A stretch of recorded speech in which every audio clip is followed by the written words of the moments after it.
Olá, pessoal, muito bom dia.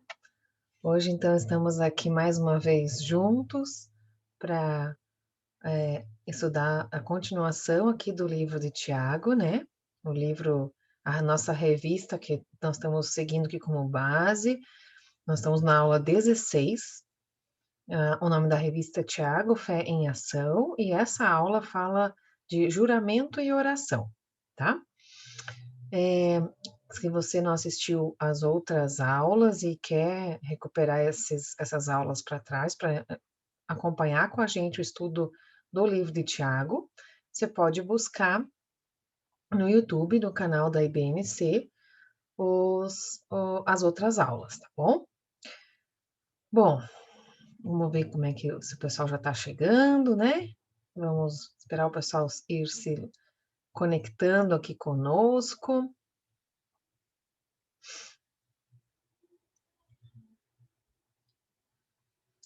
Não esqueçam aí de estar seguindo. Se você ainda não segue o canal da igreja aí no YouTube, segue o canal, coloca ali no sininho, né, para seguir o nosso canal também.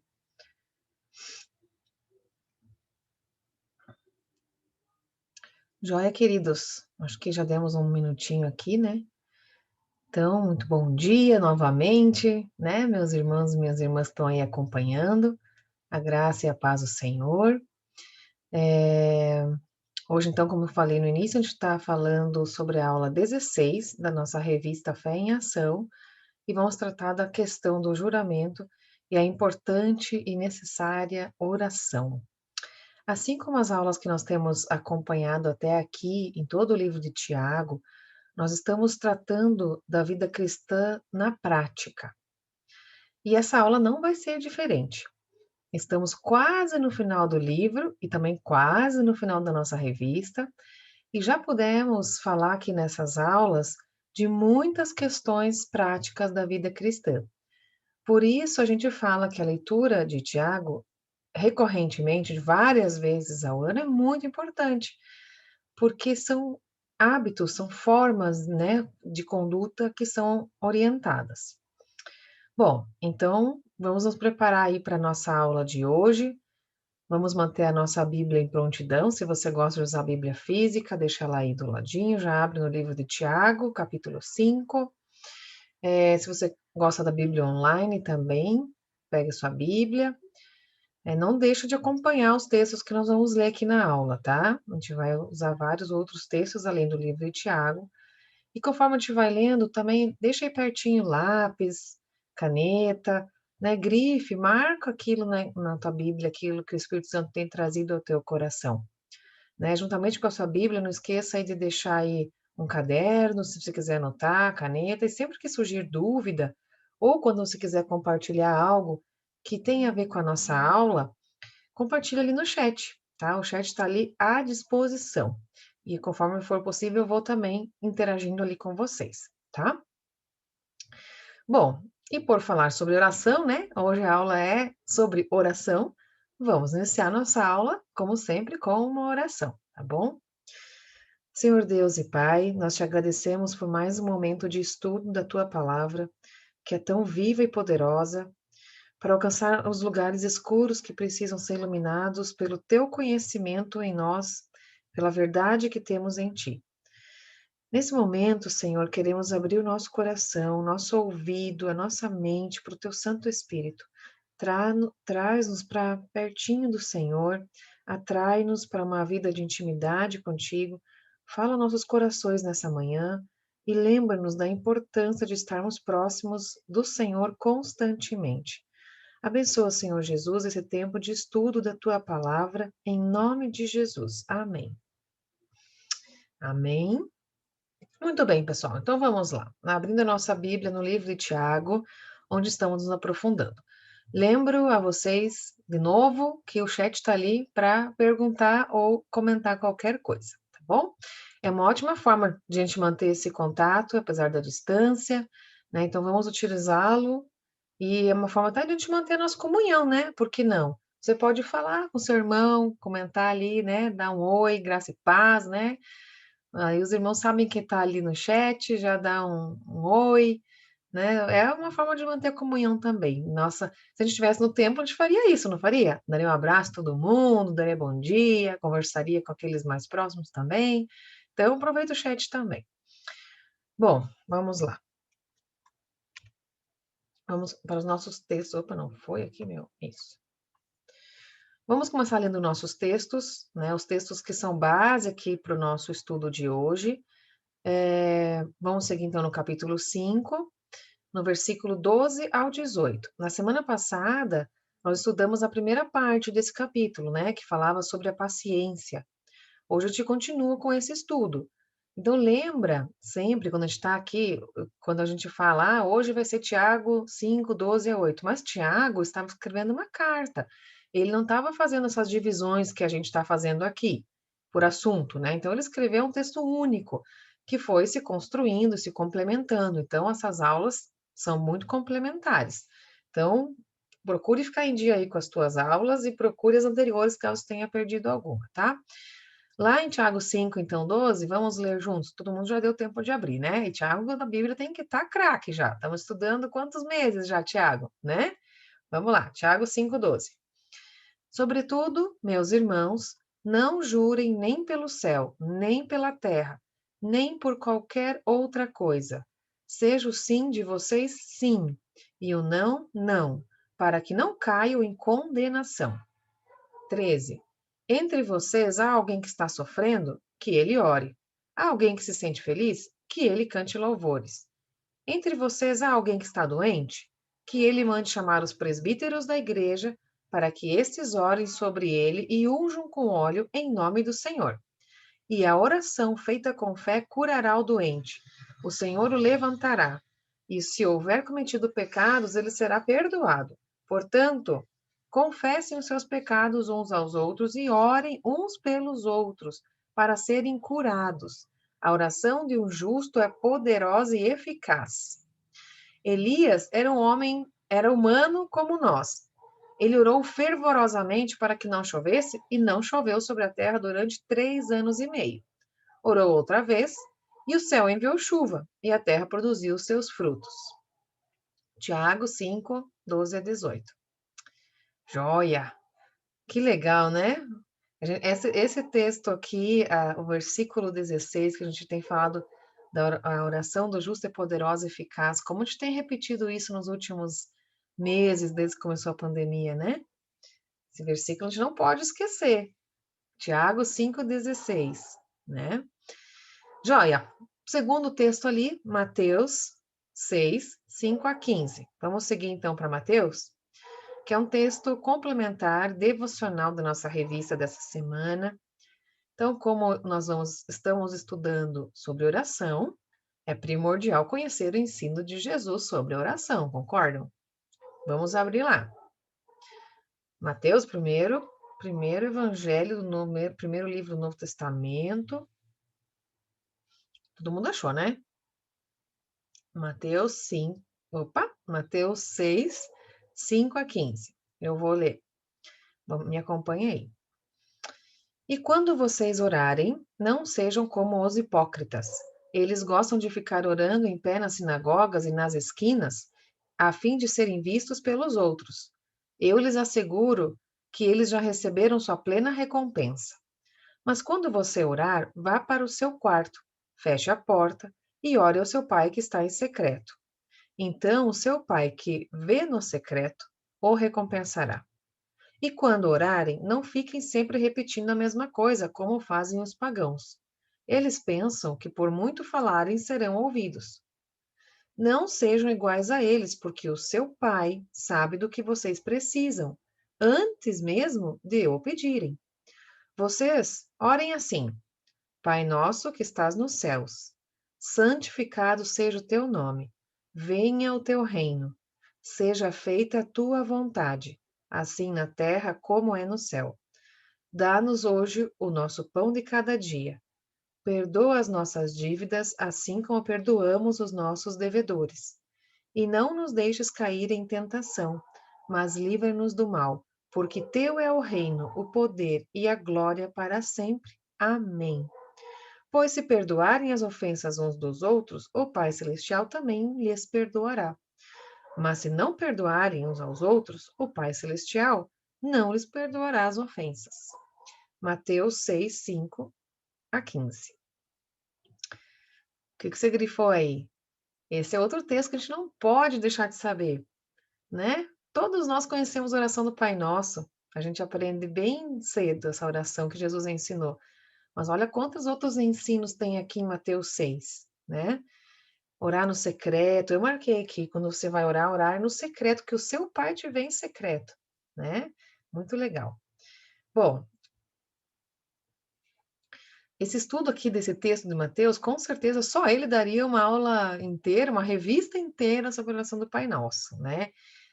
Mas não é esse nosso objetivo hoje aqui na aula. Lembre, a gente está falando de Tiago, e Tiago exorta sobre a prática da vida cristã. E aqui Jesus está nos dando um exemplo bem prático de como orar e de como não orar, certo? Então vamos fazer algumas perguntas aqui, até estão aqui já na tela. Vamos fazer algumas perguntas para esse texto. Se você quer se lembrar mais tarde, pode grifar aí na sua Bíblia, pode anotar e marcar, tá? Então, qual que é a forma que Jesus nos ensina a orar nesse texto? Aí, se você quiser contribuir, também pode contribuir ali no chat.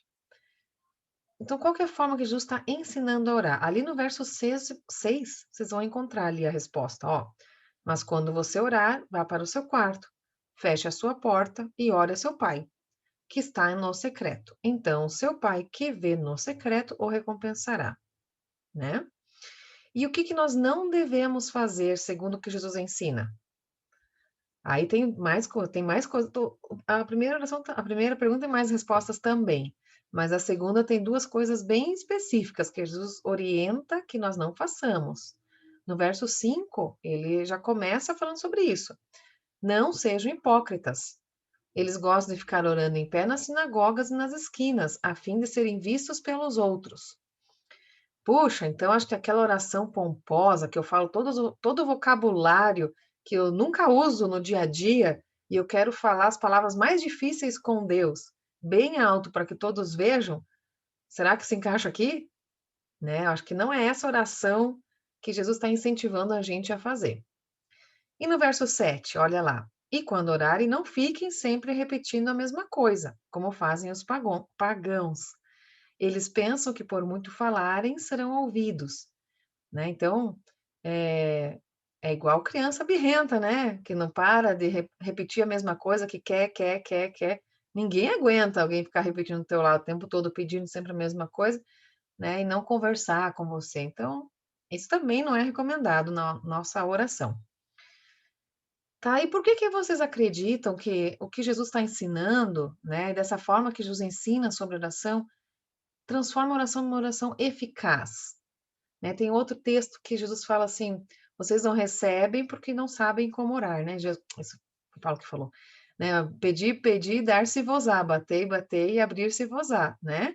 Então, por que vocês entendem que a oração de Jesus aqui é a oração que torna a oração eficaz, esse jeito de orar, né? Eu acho que está ali no verso 6 novamente, se vocês concordam comigo. Porque está em secreto, né? O pai que te vê em secreto te recompensará. E olha, pessoal, tem até uma promessa aqui. Vai orar no secreto, o pai vai te ver em secreto e vai te recompensar, né? Então é oração no secreto, oração silenciosa ali no teu momento com Deus, teu devocional, né? Claro que a gente ora publicamente também, quando está no nosso templo, na igreja, óbvio, né, pessoal? Mas o tempo de secreto com Deus, ele não pode ser substituído por nada mais. Ele precisa existir, né? Nós vamos aprofundar bastante nisso hoje.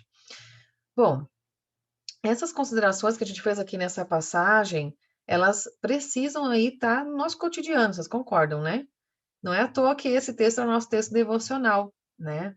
É importante a gente se comprometer. Se vocês puderem, marcar aí o texto de Mateus 5, opa, de novo eu falei errado, Mateus 6, 5, meditem ao longo da semana, nessa próxima semana que está começando, né, sobre a nossa forma de orar e como Jesus está nos ensinando, nos chamando, na verdade, até para essa intimidade com Ele, né?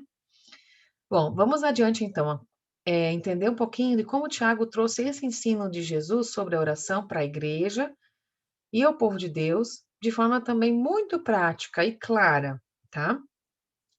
Na passagem do texto base ali de Tiago, que a gente leu, né, de Tiago 5, 12 e 18, a gente também pode encontrar alguns temas para nos aprofundarmos. Dentro do tema de juramento e oração, podemos considerar a questão da proibição do juramento, que está no verso 12 ali, o comecinho, a questão da saúde dos membros da igreja, nos versos 13 até ali o 16, e vamos ter um exemplo prático de oração que Tiago fala de Elias. A gente vai entender um pouquinho mais essa história de Elias ali, quando Tiago menciona ele no versículo 16, 17 e 18, tá? E quando a gente começa a ler de novo, né, a gente até pensa assim, nossa, esse versículo 12, não jurais, né, nem pelo céu, nem pela terra, parece até um pouco fora do contexto. Porque ele estava falando de paciência, aí ele fala para não jurar, e depois ele fala para orar, né? Parece algo independente dos outros assuntos que estão ali nesse capítulo. Mas lembre dessa carta contínua, que esse tema tem relação, inclusive com toda a carta que a gente já está estudando, com o mau uso da língua, um juramento mal feito, a gente já vai entrar nesse assunto, é um mau uso da língua, que a gente já estudou ali no capítulo 3. E por que não também tem a ver com até uma origem de contenda, maledicência, né, que a gente estudou ali no capítulo 4, a forma como a gente fala, né, envolve essas palavras, inclusive o juramento. Então, observe, vamos ler de novo o 12. Sobretudo, meus irmãos, não jurem nem pelo céu, nem pela terra, nem por qualquer outra coisa. Seja o sim de vocês sim e o não, não, para que não caiam em condenação. Então, a importância da palavra, de novo, o Tiago está colocando aqui, né? Então, vamos lá. Vamos abordar, então, cada um desses temas de forma separada e mais profunda aqui na nossa aula. Opa, opa. Ixi, deu tudo errado. Isso. Agora foi certo. Desculpa, pessoal. Tá muito apressado aqui meu mouse. Então, nossa revista lá chama essa parte, né, do o juramento proibido, quando ela fala, a nossa revista fala sobre o juramento. E aqui a gente consegue, tem que lembrar que, novamente, que Tiago está se referindo à igreja de Jesus, né, a igreja dos primeiros tempos ali. E por isso ele começa assim, meus irmãos, não jurem, né? Ele está falando para os irmãos, para aquelas pessoas que estão ali na igreja, e ele considera importante colocar esse tema, mesmo que seja polêmico, né? Ele coloca ali. Então, porque a igreja e esse ambiente que nós estamos aqui, por exemplo, é um ambiente adequado para a gente tratar desses assuntos, para a gente buscar a sabedoria divina para essas questões que às vezes a gente não entende, né? Então, ele colocou a questão do juramento, por quê? Porque pensa que a gente está num momento ali, pouco logo depois da morte e ressurreição de Jesus, a igreja bem no início, né? Então, você tem gente que faz de tudo ali, né? Tem muitos pagãos chegando, se convertendo, tem muitos judeus que tinham, dentro do judaísmo, já tinha muitas ramificações de pensamento, então, isso tornava a condição para criar confusão muito grande, né? Então, o Tiago coloca essa questão já como uma forma de conduta. Não jurem, né? Não jurem. No Antigo Testamento, quando havia juramento, ele era muito, muito específico, de uma forma muito solene, né? O que tinha muito a ver com alguma liturgia religiosa, né? Mas, de forma geral, o Antigo Testamento também orienta que não se deve usar mau julgamento, o juramento, perdão, né? Então, ali eu coloquei alguns textos, vamos ler lá junto? Vamos ler Levítico e vamos ler, primeiro Levítico, tá? Levítico 19 e 12. Agora eu quero ver, quem achou primeiro, levanta a mão no chat, porque esses livros ali do início, Não é todo mundo que sabe onde eles ficam. Levítico fica bem no comecinho da Bíblia, Gênesis, Êxodo, Levítico, é o terceiro livro, tá? O livro da lei, tá? Levítico 19:12. Não jurem falsamente pelo meu nome, profanando assim o nome do seu Deus, e eu sou o Senhor. Eu sou o Senhor. Um pouco antes, agora volta na tua Bíblia ali um pouquinho, vai folheando, vamos lá. Êxodo 27. Gênesis, Êxodo 27. Esse também é um texto que tem que estar marcado na sua Bíblia. Né? Quem sabe o que é? 10 mandamentos? Tem ali. Não tomarás o nome do Senhor teu Deus em vão. Né? Então, até antes de um juramento, né? É até mais sério. Né? Como que eu estou usando o nome de Deus para me defender de algumas coisas, será? Né? Me jurando, juro por Deus que não fiz isso. Né? Então, de forma geral, elas não consideram, o Antigo Testamento não considera lícito ou adequados ao juramento também, tá? E quando acontecia isso, como eu comentei, que era muito solene, em casos muito específicos que Deus tinha colocado ali na lei, ele deveria ser cumprido fielmente.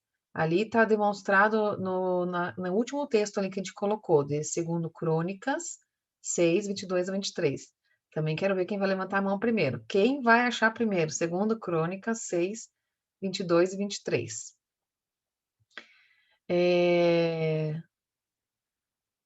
Depois de... Ele é um pouquinho mais para frente, tá? Gênesis, Êxodo, Levítico, Números, Deuteronômio, Josué. Já. Vamos lá. Acharam? Josué, Juízes, 1º e 2º Samuel, 1º e 2º Reis, 1º e 2º Crônicas. 2º Crônicas 6, 22. Todo mundo achou, né? Leiam comigo. Quando um homem pecar contra o seu próximo e tiver que fazer um juramento, e vier a jurar diante do teu altar nesse templo, ouve dos céus e age. Julga os teus servos, retribui ao culpado, faze recair sobre a sua própria cabeça o resultado da sua conduta, e declara sem culpa o inocente, dando-lhe o que a inocência merece. Nesse exemplo aqui, o juramento está muito condicionado a, um ritual de perdão, de pedido de perdão, né, de confissão. Então, tanto que ele gera uma série de consequências caso ele não seja cumprido, né? E aí, isso está lá no início, né, da nossa Bíblia e no Novo Testamento. Assim como a gente viu sobre oração, Jesus também nos deu algumas orientações sobre o juramento, né? Então, como que o Novo Testamento aborda o juramento? Bom, o Novo Testamento é enfático, muito mais claro em afirmar que o cristão não deve fazer juramentos. Né? Tiago 5,12 já começa assim: irmãos, não jureis. Né? Mais claro que isso, acho que né? não tem. Mas, ali no início, até Jesus orienta, lá em Mateus 5, no mesmo texto que a gente estava antes, né? De modo nenhum jureis.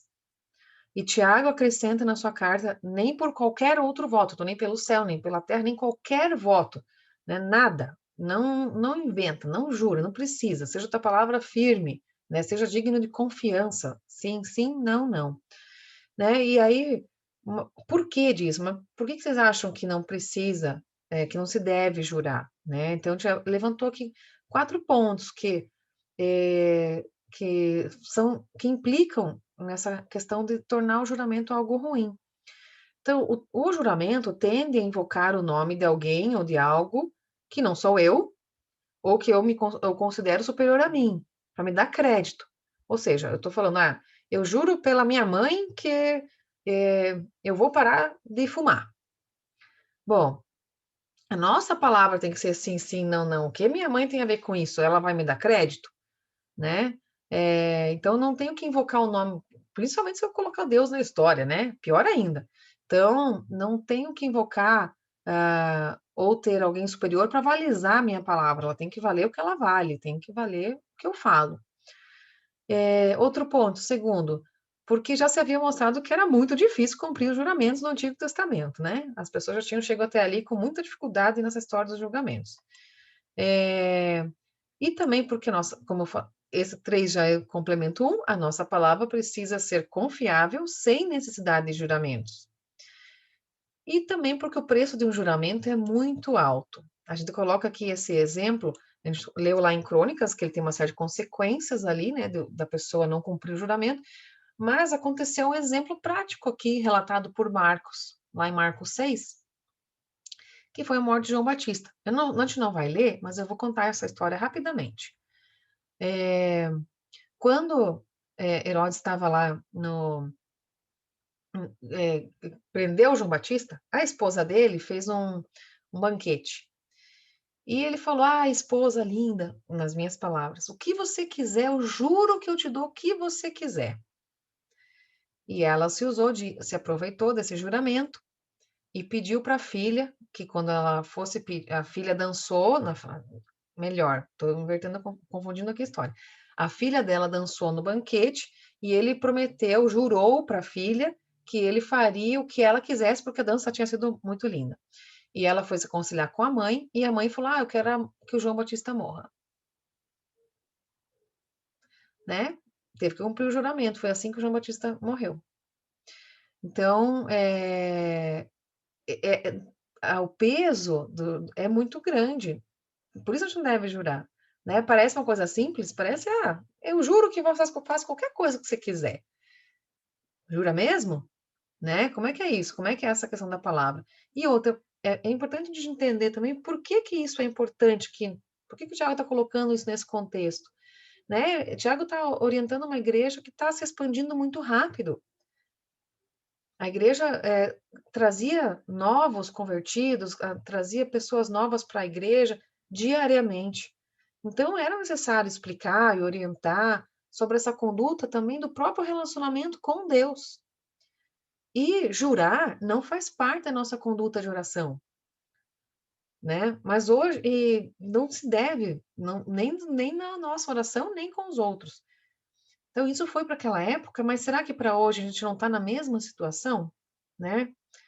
Eu acredito que com certeza, porque a gente recebe também muitos irmãos que não conhecem a palavra do Senhor profundamente, e sabemos que existem muitos grupos religiosos até hoje que juramento é uma prática, né? Que consideram que jurar e cumprir o juramento vai ter um benefício a mais do Senhor.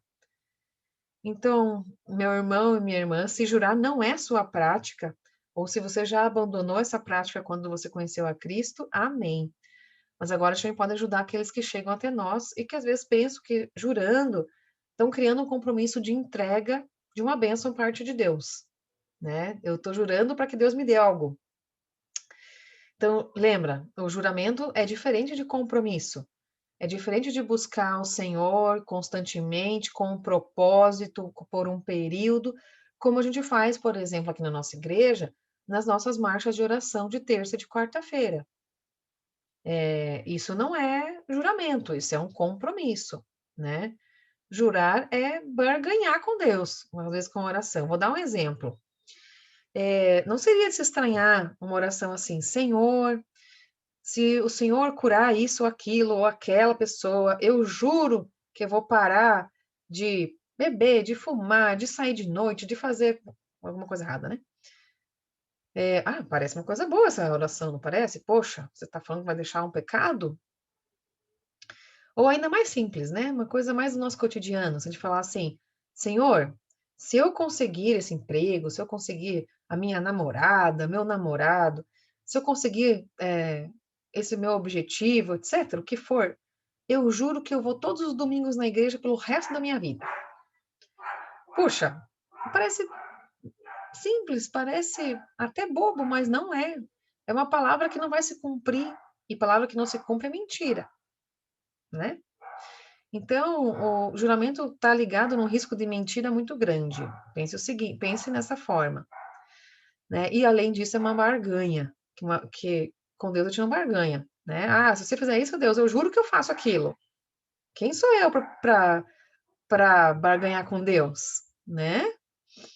Então, Jesus e Tiago exortam o crente para que o cristão seja absolutamente fiel e digno de confiança em todas as suas palavras. Não é possível a gente barganhar bênçãos com Deus e por isso o assunto segue na sequência do livro de Tiago, explicando como orar e como buscar as bênçãos do nosso Pai, que é bom, é um Deus bom que nos quer abençoar. Então, por isso esse texto está aí, não está fora de contexto, né? Muito bem, vamos ver se agora o meu mouse não pula muito para frente. Muito bem.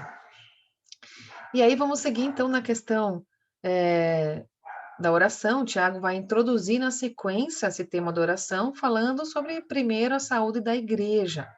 Né? Devemos orar pela saúde física e espiritual da nossa igreja, da igreja como um todo, né? Assim como nós oramos pelos enfermos que nós temos entre nós. Então, vamos olhar esses pontos que Tiago coloca na carta dele para quando a gente está falando da saúde, da oração pela saúde da igreja, tá? É legal até responder as questões que o Tiago mesmo coloca. Olha lá, a primeira que ele coloca lá em Tiago 5,13. Está alguém entre vós sofrendo? Que ele ore. Né? Então, que sofrimento é esse? A gente já estudou bastante, Tiago fala bastante sobre os sofrimentos na carta dele, né? Mas a gente já estudou e aprendeu que Tiago se refere justamente às aflições, às perseguições, às provas e provações que nós passamos, que provam a nossa fé, que provam a nossa fidelidade e o compromisso com Deus e com a igreja. A nossa oração nessas circunstâncias, quando nós estamos passando por uma provação, por uma questão de sofrimento, ela não deve ser focada no problema. A oração nesse momento, ela não deve ser focada no sofrimento, como me livrar desse sofrimento. Ai, Deus, me livra desta praga. Não. A oração nesse momento é uma oração de entrega e de submissão a Deus para resistir às provas com fidelidade. Resistir às provas com fidelidade, a gente aprendeu que vai gerar paciência, né? E perseverança. Então, a gente suporta entregando esse sofrimento, essa aflição ao Senhor, a gente passa por ela e suporta a provação e a aflição com paciência. Se a gente orar, né? Então, está sofrendo, ore, né? Está sofrendo, Tiago não falou, está sofrendo, arranje uma forma de resolver seu problema. Faça com as suas próprias mãos. Chama alguém para conversar. Não, está sofrendo? Ore. Vai para o seu secreto. Conversa com Deus sobre isso. Tá? É dali que vem a nossa fonte de paciência, de renovação, de fidelidade, né? De nos permitir passar pela prova, seja ela qual for. Então, no primeiro nível de oração, ele também coloca que a gente ore e ore por aqueles que estão sofrendo as provações por causa da fé em Jesus Cristo, quando a gente está olhando para a igreja como um todo, né? O que a gente pode orar pela igreja? Por todos aqueles que estão passando por provas, que eles possam vencê-las, né? Pelas aflições, pela dificuldade que é passar por elas. Segunda, continuação ali, Tiago 5,13. Está alguém alegre? Cante louvores. Então, apesar dos sofrimentos mencionados ali na primeira parte, a alegria deve ser uma marca constante no cristão. Assim como o próprio Paulo reforça lá em Filipenses 4,4. Vamos ler esse? Filipenses 4,4. Vamos abrir lá. Vou abrindo aqui também.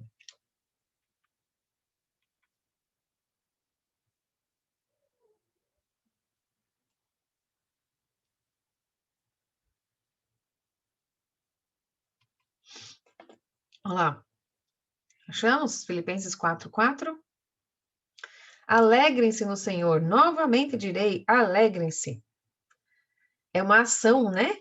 Alegre-se. Não é, ai, Deus, eu quero ter alegria. Não, a alegria é uma ação. Alegre-se. Tiago lembra da importância do uso da língua também nesse momento de alegria, cantando louvores, né? Os louvores nos ajudam a nos alegrarmos, a expressar a alegria do Senhor. E os louvores são importantes orações ao Senhor. Nós temos todo o livro de Salmos, 150 salmos, que são músicas, são louvores e orações, às vezes, muito profundas. Então, os louvores são também orações, e nós devemos usar dessa ferramenta, tá?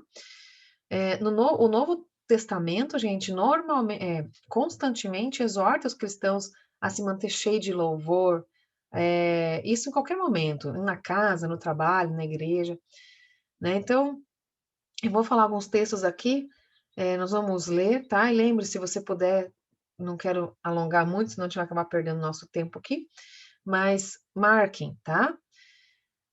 São textos importantes que nos ajudam a lembrar de louvar o Senhor quando a gente está no meio das dificuldades. Então, 1 Coríntios 14, 15.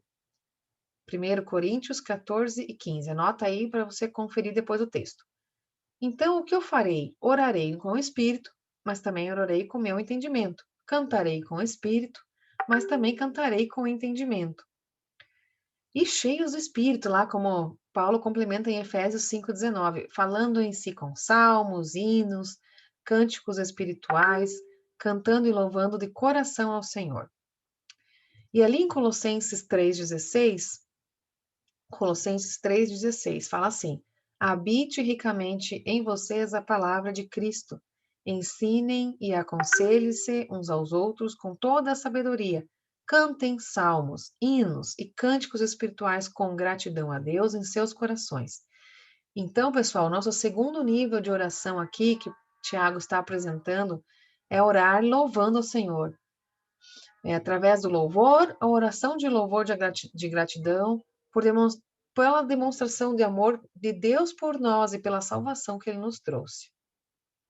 E no terceiro ponto, ali em Tiago 5, de 14 a 16, ele já passa a algo mais prático. Está alguém entre vós doente? Nesse caso, Tiago traz se torna mais específico na oração pela cura física, em favor dos enfermos. Então, Tiago faz algumas recomendações. Que os presbíteros da igreja sejam chamados, né? Então, que os pastores sejam chamados, que doentes sejam ungidos com óleo, e que oração seja feita em nome do Senhor com fé. Oração feita em nome de Jesus, nome de Jesus com fé, sem duvidar, né? Nós temos vários exemplos bíblicos aqui em que a oração foi levada a Deus para interceder pelos outros, ou até por si mesmo, né? Davi faz menção a si mesmo, Deus me salve, lá no Salmo 38, depois você confere essa passagem lá, né? Então, Abraão orou por Ló, abençoando ele, intercedeu por ele, então isso é prática bíblica, a gente interceder pelos nossos irmãos. Além disso, Jesus sempre reservava um tempo na sua agenda que era muito mais cheia do que qualquer agenda nossa, né? A agenda de Jesus não tinha um minutinho de folga, mas ainda assim ele sempre reservava um tempo para ficar com Deus, a sós. Então, você pode encontrar esse relato lá em Lucas 6,12, que mostra que Jesus ia para o monte a fim de orar e passava a noite orando a Deus, em vigília, né? Então, a gente sabe que no seu ministério, Jesus curou muitos doentes.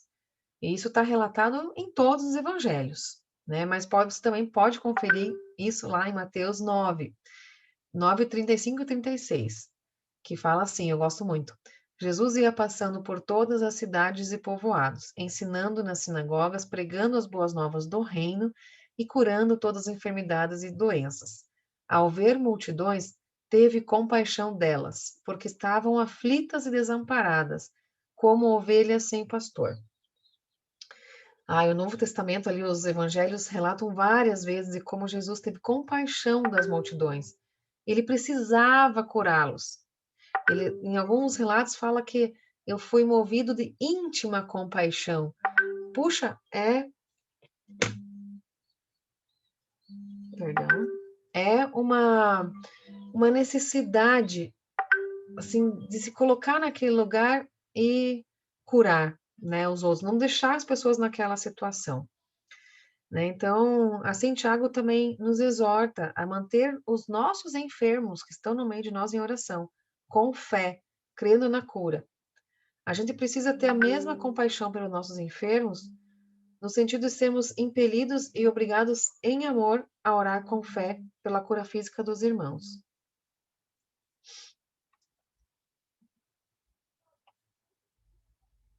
Nós estamos num momento, pessoal,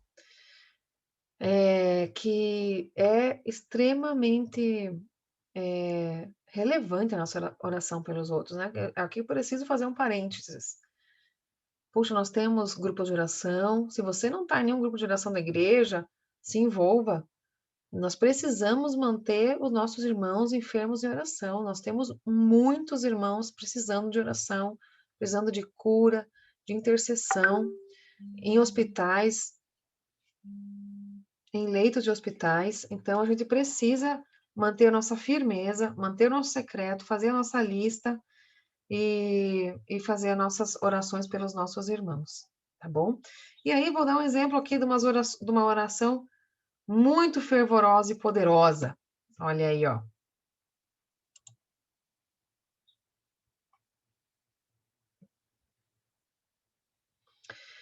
Tiago menciona Elias. Elias era um homem de oração que ele dá como exemplo. Então, gente, eu vou pedir para vocês abrirem ali 1 Reis 17, 1, 24.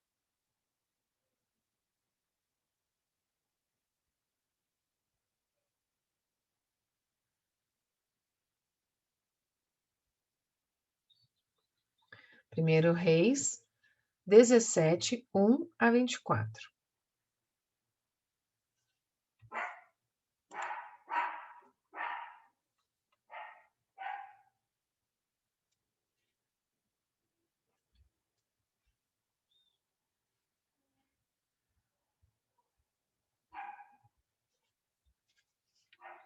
Vamos lá, pessoal? 1 Reis 17, vamos ler.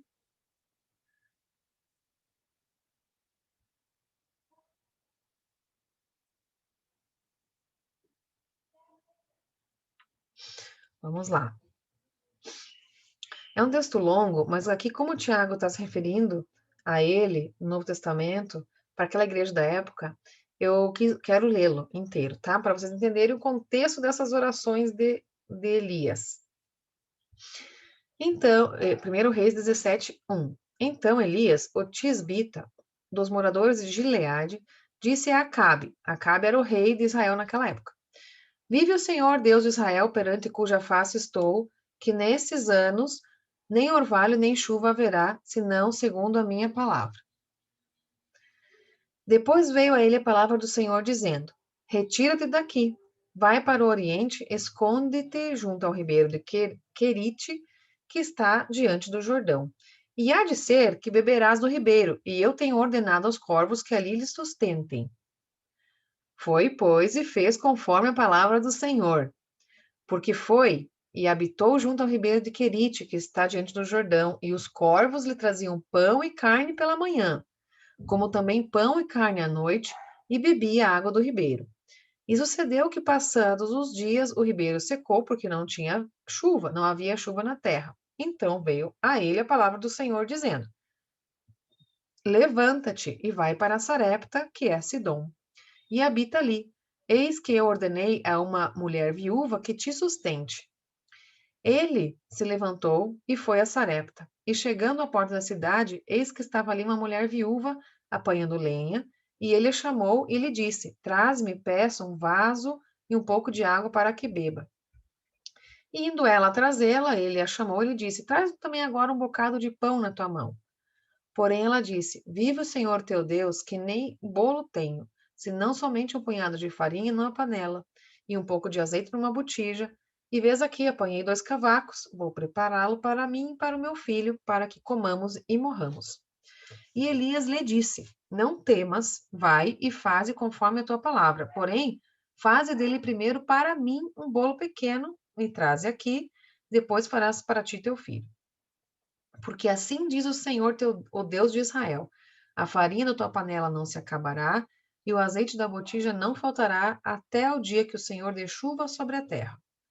E ela foi e fez conforme a palavra de Elias. E assim comeu ela e ele e a sua casa muitos dias. Da panela da farinha não se acabou, e da botija o azeite não faltou, conforme a palavra do Senhor que ele falara pelo ministério de Elias. E depois dessas coisas sucedeu que adoeceu o filho desta mulher, dona da casa, e a sua doença se agravou muito, até que nele nenhum fôlego ficou.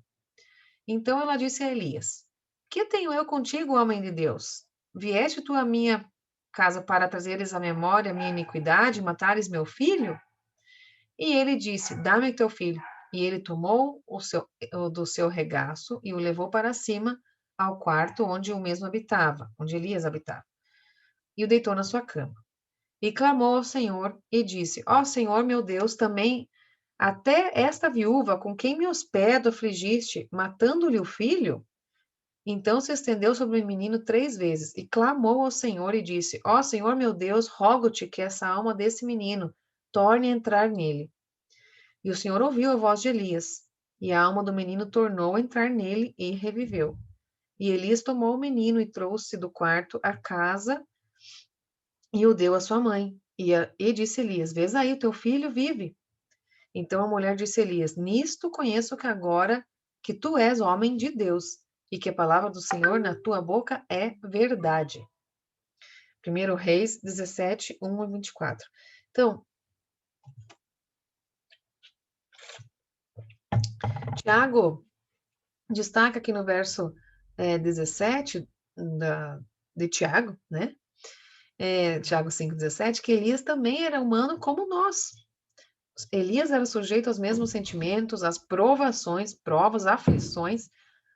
Porém, olhando para esse texto que a gente acabou de ler, a gente pode destacar algumas qualidades nesse homem de oração, né? Vocês concordam? Primeiro, o Elias tinha ousadia e determinação. Ele era determinado e era ousado. Não tinha medo de falar a palavra do Senhor ou de orar, né? Então, ali no verso 1, lá de 1 Reis 17, já fala ele em frente ao rei Acabe. Vive o Senhor, Deus de Israel, perante cuja face estou, que nesses anos nem orvalho nem chuva haverá, senão segundo a minha palavra. Ele falou, vive o Senhor, Deus de Israel, mas segundo a minha palavra não vai ter chuva. Eu estou falando, né? É muita ousadia.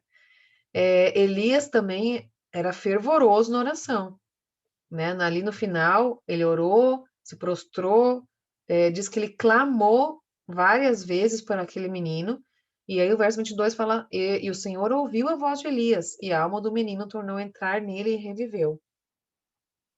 Né? Não é a oração da fome, é um clamor, é a oração de tempo na presença do Senhor, né? Elias também foi temente e obediente a Deus, né? Então, é bem interessante aqui, que Deus pediu para fazer umas coisas que dificilmente a gente faria, né? Ali no verso 5, resumindo, ele foi e fez conforme a palavra do Senhor. Mas ele saiu da cidade e foi morar do lado de um rio, porque Deus falou para ele que os corvos iam alimentar ele. E ele foi. E os corvos alimentaram ele. Depois ele falou para ir para uma casa de uma viúva, que não conhecia ele, e ele não conhecia também, e ele foi. Então ele foi temente e obediente a Deus. Ele antes de qualquer coisa ele seguiu o que a palavra de Deus orientou ele, tá?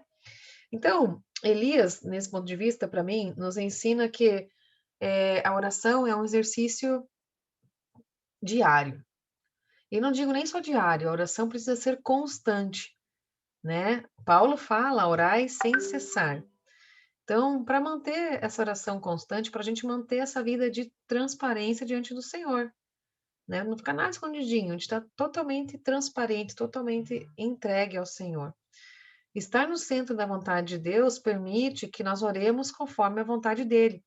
E isso torna a oração eficaz. Então, se a gente está num momento se a gente está orando constantemente, falando com Deus constantemente, né? Estando de fato sendo transparente com Deus, o coração aberto, e buscando a vontade dele, nós vamos estar no centro da vontade dele. E quando a gente ora no centro da vontade de Deus, a gente está orando a vontade de Deus. E aí ela se torna eficaz, a oração se torna efetiva, né? Se torna, e nós podemos ter a bênção de receber a resposta. Então, pessoal, assim como os nossos irmãos da igreja ali que Tiago se dirigia, né, nos nossos primeiros irmãos em Cristo lá da primeira igreja, a gente precisa lembrar que o nosso foco deve estar sempre no Senhor Jesus. Isso nos ajuda a orar constantemente, principalmente se nós lembrarmos que Jesus vai voltar em breve. Pensa, aquela igreja achava que Jesus voltaria ainda na sua geração, e por isso não tinha pecado escondido. Confessa o pecado para receber o perdão. Não tinha momento sem oração. Vou orar pelo irmão, vou orar para abençoar, vou passar por essa prova, né? Então, a busca da intimidade com o Senhor é importante.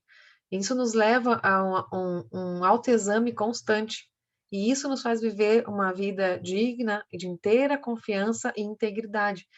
Então, a gente não precisa de outros artifícios, a gente se torna confiável, né? Quando a gente está exposto ao Senhor primeiro, né? Então, pessoal, assim, eu espero que a gente tenha observado, então, ao longo dessa aula, a importância da nossa vida diária de oração, né? E como é importante demonstrar o amor pelos nossos irmãos através da oração, orando pelas suas necessidades. Eu vi um texto uma vez, né? Não está na Bíblia, mas é um texto que a maior prova de amor que você pode dar para alguém é orar por essa pessoa, né? Porque você está usando um tempo diante do Senhor, apresentando diante do Senhor, e de quem mais importante a gente pode apresentar alguém, senão do nosso Deus, que é um Deus amoroso, que quer abençoar, é um Pai amoroso que quer nos abençoar, né? Então, pessoal, assim, vamos nos incentivar a nós mesmos, né? A criar o hábito da oração. Ele é fundamental, não existe cristão sem oração, né? Não existe. A gente precisa desenvolver a nossa conversa com o Senhor, porque Ele gosta de conversar conosco, né? Quando a gente tem esse momento de secreto com Ele. E não deixar de desamparar os nossos irmãos, né? Às vezes a gente fica sabendo de um irmão que está num cargo de mais relevância, que é mais conhecido. Então a gente ora, porque a gente ficou sabendo que o irmão A teve Covid, o irmão B está com câncer. Mas a gente tem muitas pessoas que precisam de oração, que estão enfermos, que estão passando por dificuldade, estão passando por desemprego no momento da pandemia. É, e a nossa oração precisa estar constante por essas pessoas. Claro que a gente já viu nessa carta de Tiago que a prática não é só orar, né? É também agir. Mas hoje a gente está falando de oração, de como a gente deve sim apresentar, ter compaixão dos nossos irmãos, da nossa igreja e apresentá-los diante do Senhor, constantemente, tá? Então, esse eu acho que é o nosso principal recado, né? Em meio, principalmente a um momento tão difícil que nós estamos vivendo no mundo, nós queremos contar, sim, com a sua oração também, meu irmão e minha irmã, tá? Falando em oração, né? Vamos orar para encerrar o nosso tempo de aula aqui. Vamos falar com o Senhor. Senhor Deus e Pai, obrigada por esse momento de estudo da palavra. Queremos dizer, Senhor, que nós queremos nos relacionar com o Senhor através da oração de forma mais profunda. Queremos sim abençoar nossos irmãos com nossas orações, interceder, Senhor, por nossos irmãos com as nossas orações. Ensina-nos, Senhor, a cada dia andar em teus caminhos e na tua vontade, para que a nossa oração se torne eficaz e para que nós possamos orar de acordo com a tua vontade. Venha abençoar, Senhor, nossa igreja, nossos pastores, com saúde, Senhor, com renovo, Pai. Venha abençoar, ó Pai, com os nossos irmãos, em todos aqueles que estão passando por provações e dificuldades, Senhor. Toca com a tua mão. Venha à nossa frente, Senhor, e abre as portas para o emprego daquele que precisa, Pai, para a saúde. Esvazia, Senhor, os hospitais dessa cidade, desse país, Pai, com a tua cura. Em nome de Jesus nós te pedimos, Senhor. Abençoa o nosso domingo, abençoa o nosso resto de manhã, nosso tempo com a família, e que possamos estar ouvindo mais a tua palavra na sequência. Em nome de Jesus. Amém. Amém, meus queridos. Foi muito bom estar mais uma vez aqui com vocês na nossa EBD. Sempre é muito bom, né? Não posso deixar de dar aqui o recadinho da nossa querida escola dominical infantil, que ensina nossos pequenos a orar desde pequenininho, né?